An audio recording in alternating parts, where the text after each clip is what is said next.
Hi friends, வணக்கம். நாம் இப்போ பார்க்க போகிற டாபிக் ஆதார் கார்டில் இனி நீங்கள் பார்த்தீங்கன்னா ஒரு சில அப்டேஷன்லாம் நீங்கள் செய்ய முடியாது. அது எந்தெந்த அப்டேஷன் நீங்கள் செய்ய முடியாது அப்படின்றத பற்றி தான் நம்ம இந்த வீடியோவில் ஃபுல்லாக பார்க்க போகிறோம். நாம் வீடியோவை பார்க்குறதுக்கு முன்னாடி நீங்கள் இது வரைக்கும் நம்ம சேனலை சப்ஸ்கிரைப் பண்ணலைன்னா மறக்காமல் சப்ஸ்கிரைப் பண்ணிங்க.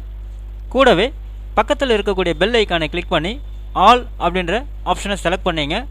அப்போ தான் நம்ம சேனலில் போஸ்ட் பண்ணுற எல்லா வீடியோஸினுடைய நோட்டிஃபிகேஷன் உங்களுக்கு உடனே கிடைக்கும். வீடியோவை ஸ்கிப் பண்ணாமல் முழுசாக பாருங்கள். வாங்க நம்ம வீடியோவை பார்க்கலாம். ஃபஸ்ட்டு ஆதார் வெப்சைட்டை நீங்கள் இந்த மாதிரி நீங்கள் ஓப்பன் பண்ணிங்க. வெப்சைட்டினுடைய லிங்க்கை நான் டிஸ்கிரிப்ஷன் பாக்ஸில் கொடுக்குறேன், நீங்கள் செக் பண்ணிங்க.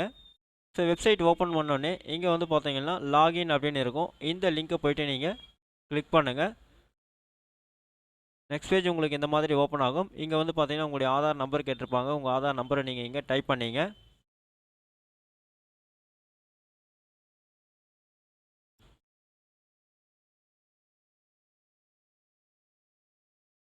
ஆதார் நம்பர் டைப் பண்ணோடனே கீழே பார்த்தீங்கன்னா கேப்சா வேல்யூ கொடுத்துருப்பாங்க. அந்த கேப்சா வேல்யூ என்டர் கேப்சா அப்படின்ற இடத்துல நீங்கள் டைப் பண்ணிங்க.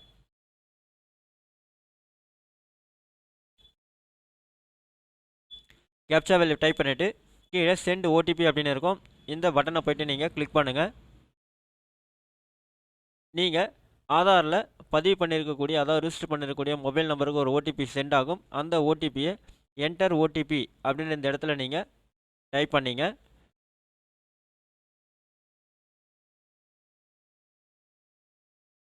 டைப் பண்ணிவிட்டு லாகின் அப்படின்ற இந்த பட்டனை போய்ட்டு நீங்கள் கிளிக் பண்ணுங்கள்.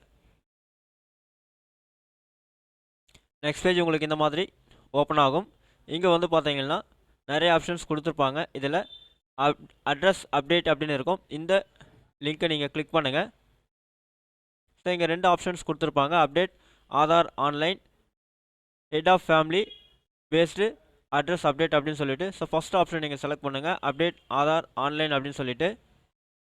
ஸோ நெக்ஸ்ட் பேஜ் உங்களுக்கு இந்த மாதிரி ஓப்பன் ஆகும்.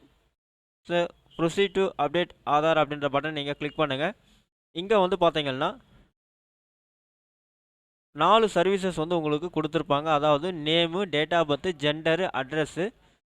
ஸோ இதில் பார்த்தீங்கன்னாக்கா 3 சர்வீசஸ் பார்த்தீங்கன்னா ஹைட் பண்ணிட்டாங்க, அதாவது டிசேபிள் பண்ணிட்டாங்க. என்னென்ன அப்படின்னு பார்த்தீங்கன்னா name, date of birth, gender அப்படின்ற அந்த 3 சர்வீசஸ் பார்த்தீங்கன்னா நீங்கள் ஆன்லைனில் இனி செய்ய முடியாது. ஓன்லி அட்ரஸ் மட்டும்தான் நீங்கள் பார்த்தீங்கன்னா ஆன்லைனில் நீங்கள் அப்டேட் பண்ண முடியும். ஸோ இதுக்கு முன்னாடிலாம் நீங்கள் பார்த்தீங்கன்னா உங்களுடைய name, date of birth, gender நீங்கள் ஆன்லைனில் அப்டேட் பண்ணுற மாதிரி இருந்தது. பட் அதை பார்த்தீங்கன்னா ஒரு சில காரணங்களுக்காக இப்போ பார்த்தீங்கன்னாக்கா ஸ்டாப் பண்ணி வச்சுட்டாங்க. ஆனால் மீண்டும் தேவைப்படும் போது கொடுக்கறதா சொல்லியிருக்காங்க. ஆனால் எப்போ அப்படின்னு சொல்லிட்டு இன்னும் சொல்லலை. இப்போதைக்கு பார்த்தீங்கன்னா இந்த 3 சர்வீசஸும் நீங்கள் பார்த்தீங்கன்னா ஆன்லைனில் அப்டேஷன் செய்ய முடியாது. எது எது அப்படின்னு பார்த்தீங்கன்னா நேமு, உங்களுடைய டேட் ஆஃப் பர்த், உங்களுடைய ஜெண்டரை பார்த்தீங்கன்னா நீங்கள் உங்களுடைய ஆதார் கார்டில் ஆன்லைன் மூலயமா அப்டேஷன் செய்ய முடியாது. உங்களுடைய அட்ரஸை மட்டும்தான் நீங்கள் ஆன்லைன் மூலயமா அப்டேஷன் நீங்கள் ஆதாரில் செஞ்சுக்கலாம். அப்போது name, date of birth, gender மாற்றணும் அப்படின்னா எப்படி மாற்றுறது அப்படின்னு கேட்டிங்கன்னா, ஸோ உங்களுடைய name, date of birth, gender நீங்கள் ஆதாரில் அப்டேட் பண்ணணும் அப்படின்னா உங்கள் நியர்பையில் இருக்கக்கூடிய இ-சேவை மையம், அப்படி இல்லை அப்படின்னு பார்த்தீங்கன்னா ஆதார் சர்வீஸ் சென்டரில் போய்ட்டு நீங்கள் பார்த்தீங்கன்னா உங்களுடைய name, date of birth, gender நீங்கள் ஆதார் கார்டில் நீங்கள் அப்டேஷன் செஞ்சுக்க முடியும். ஆனால் நீங்கள் இண்டிவிஜுவலாக ஆன்லைனில் நீங்கள் பார்த்தீங்கன்னா இந்த 3 சர்வீசஸை நீங்கள் செய்ய முடியாது. அதாவது ஆதார் கார்டில் name, date of birth, gender நீங்கள் அப்டேஷன் பண்ண முடியாது. இதன் பிறகு பார்த்தீங்கன்னா ஒன்லி அட்ரஸ் மட்டும்தான் நீங்கள் ஆதார் கார்டில் அப்டேஷன் செய்ய முடியும். இந்த வீடியோ உங்களுக்கு பிடிச்சிருந்தா லைக் பண்ணுங்கள். அதிகமாக உங்கள் ஃப்ரெண்ட்ஸ் அண்ட் ரிலேட்டிவ்ஸ்க்கு ஷேர் பண்ணுங்கள், கமெண்ட் பண்ணுங்கள். மீண்டும் ஒரு நல்ல வீடியோவில் சந்திப்போம்.